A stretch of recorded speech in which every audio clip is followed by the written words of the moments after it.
तो हाँ, हिंदू धर्म खतरे में है, सनातन धर्म खतरे में है, हिंदू खतरे में है। ये बात मैं ऐसे ही किसी सनसनीखेज बयान के तौर पर नहीं कह रहा हूँ या फिर कलयुग के बढ़ते प्रभाव के चलते नहीं कह रहा हूँ, बल्कि अपने आप को सनातन धर्म अवलंबी कहने वाले कई ऐसे लोगों के निंदनीय करतूतों की वजह से कह रहा हूँ। आप सोच रहे होंगे कि अब ऐसा क्या हो गया हो। अभी हाल ही में दिल्ली में एक नए बाबा पकड़े गए हैं और उनकी जो करतूतें हैं वो बहुत ही निंदनीय हैं।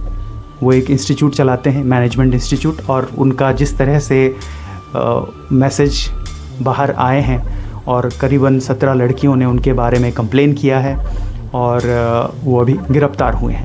तो मेरा हमारे सारे हिंदू भाई और बहनों से इतना रिक्वेस्ट है कि हमें अब अपने खुद के ऊपर थोड़ा संयम रखना पड़ेगा। जो हालात अभी चल रहे हैं उसके मद्देनज़र मुझे नहीं लगता कि किसी के वेशभूषा को लेकर, किसी के परिधान को लेकर हम ये नहीं बोल सकते कि वो इंसान कितना अच्छा है या कितना बुरा है। अब किसी ने गेरुआ वस्त्र पहन लिया तो इसका मतलब ये नहीं कि वो सही में सन्यासी है, वो सही में इन सब चीज़ों से, काम, क्रोध, लोभ, मोह, माया से ऊपर है, उसकी स्थिति ऊंची है। तो फिर हम क्यों ऐसे लोगों के चंगुल में फंस जाते हैं? थोड़ा हमें भी इसके ऊपर विचार करना चाहिए। मेरे गुरु कहा करते हैं कि जब भी हम किसी को गुरु बनाएं तो सहसा ना बनाएं। हम पहले उनको सुने, परखें, जानें।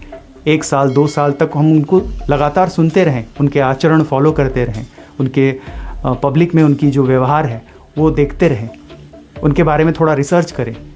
फिर जाके अगर हमारे मन के साथ उनकी बातें जो है वो मैच करती हैं, फिर जाके हम गुरु का वर्ण करें। वरना हम तब तक ईश्वर हैं, उनका नाम है, उस नाम के सहारे रहें और ईश्वर से प्रार्थना करते रहें कि वो हमें सही सच्चा गुरु दिला दें। बट यहाँ केस थोड़ा अलग है, क्योंकि वो खुद एक इंस्टीट्यूट चला रहे थे जो अपने आप को चैतन्यानंद बाबा कह रहे थे। जो भी उनका नाम हो, नाम बड़ा अच्छा है बट काम बहुत ख़राब है, बहुत ख़राब काम है। मैं तो कहूँगा कि हमें बहुत सावधान होने की ज़रूरत है। हमारा देश जो है संत महात्माओं के लिए जाना जाता है। अब देखिए क्या विडंबना है कि उन्हीं की जो वेशभूषा है वही पहनते हुए कितने लोग यहाँ पाखंड और भंड वाला काम कर रहे हैं, लोगों को लूट रहे हैं, उनके साथ गलत व्यवहार कर रहे हैं, गलत आचरण कर रहे हैं। कोई भी सन्यासी हो, उनका पहला काम होता है कि वो आपको ईश्वर के पास पहुँचाते हैं, ना कि खुद के शरीर के पास। और हम उसी लूप में फंस जाते हैं। हमें लगता है कि नहीं, वो इंसान सन्यासी है, वो गलत कैसे कर सकता है। तो अगर हमें बुला रहा है तो हमें कुछ आशीर्वाद दे देगा, छू लेगा, कुछ पैर छुआ देगा, कुछ तो कर देगा और हमारा भला हो जाएगा। बट ऐसा नहीं होता है, ऐसा नहीं होता है। हम इन सब चक्करों में ना पड़े। आए दिन ऐसी खबरें बार बार मीडिया में आती रहती हैं और इससे क्या होता है कि हिंदू धर्म का, सनातन धर्म का जो नुकसान होता है वो बाहरी किसी लोगों से, बाहरी किसी धर्म से नहीं हुआ है, जितना अपने खुद के ये तथाकथित सनातन धर्मावलंबी लोग हैं उनसे हो रहा है, जो इन गलत कामों में अपने आप को निमग्न करते हैं। तो हमें तो सावधान इनसे रहना चाहिए। अब ये जैसे मैंने कहा कि कलयुग का प्रभाव तो बढ़ता ही चला जा रहा है, तो इसके प्रभाव में और बहुत कुछ बुरा होने वाला है। बट हमें तो सावधानी रखनी पड़ेगी और हमें सावधानी रखनी चाहिए जब हम किसी भी इन्फ्लुएंशियल पावरफुल व्यक्ति को चुनते हैं। मैं इसलिए इन्फ्लुएंशियल और पावरफुल बोल रहा हूँ क्योंकि हमें एक ऊंची स्थिति पे पहुँचना है और हमको वो साधन पता नहीं है, तो हम ऐसे व्यक्ति को चुनते हैं जो हमें उस स्थिति तक पहुँचाए, ना कि वो हमें उनके शरीर तक पहुँचाए। समझ रहे हैं आप? ना कि वो हमें उनके शरीर तक पहुँचाए।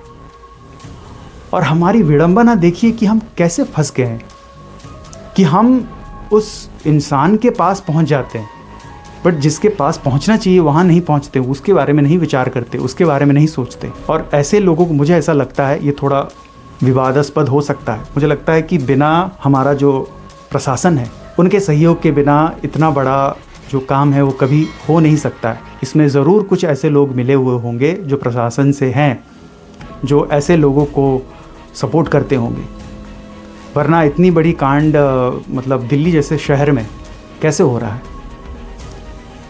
है ना? प्रशासन के नाक के नीचे इतना बड़ा चीज़ हो रहा है और वो इतने साल से चल रहा है। और ये कोई पहली बार नहीं है।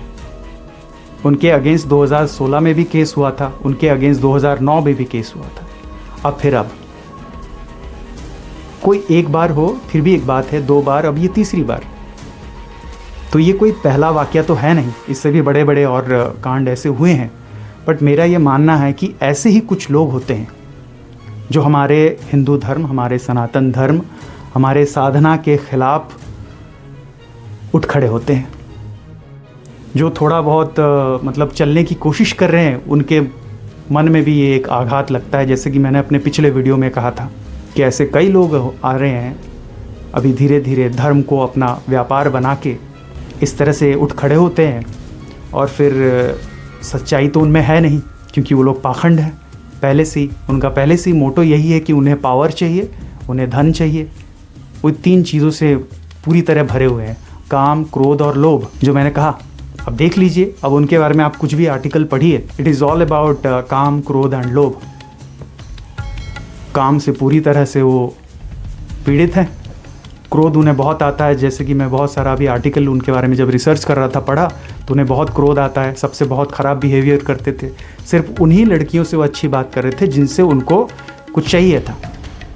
और लोभ तो है ही है। तो मेरा ये मानना है, हमें ऐसे लोगों से बहुत सावधानी बरतनी चाहिए। हम किसी भी गेरुआ वस्त्रधारी हो या कोई भी ऐसा वस्त्रधारी हो जिसे देख के लगे कि वो साधु हैं, संत हैं, बिना जांच किए, बिना परीक्षा किए, बिना उन्हें सुने, उनकी तरफ आकर्षित नहीं होना है। उन्हें अपने सर पर नहीं बिठाना है, उन्हें ईश्वर लायक नहीं बोलना है या नहीं पूजना है। अभी समय ऐसा चल रहा है। वो समय गया जब ऐसे ही वस्त्रधारी को देखकर हम पहचान लेते थे कि नहीं, ये साधु संत हैं। अभी वो समय नहीं है। मेरे गुरुजी कहते हैं कि जैसे अगर नोट असली है तो उस असली नोट का ही नकली नोट होता है। अभी डुप्लीकेट नोट का बड़ा प्रचलन है। तो कहाँ कब आ जाए आपके हाथ में एक डुप्लीकेट नोट और आप फंस जाओ, कोई गारंटी नहीं। तो बड़ी सावधानी बरतें और इन चक्करों में ना फंसें। राधा वल्लभ श्री हरिवंश।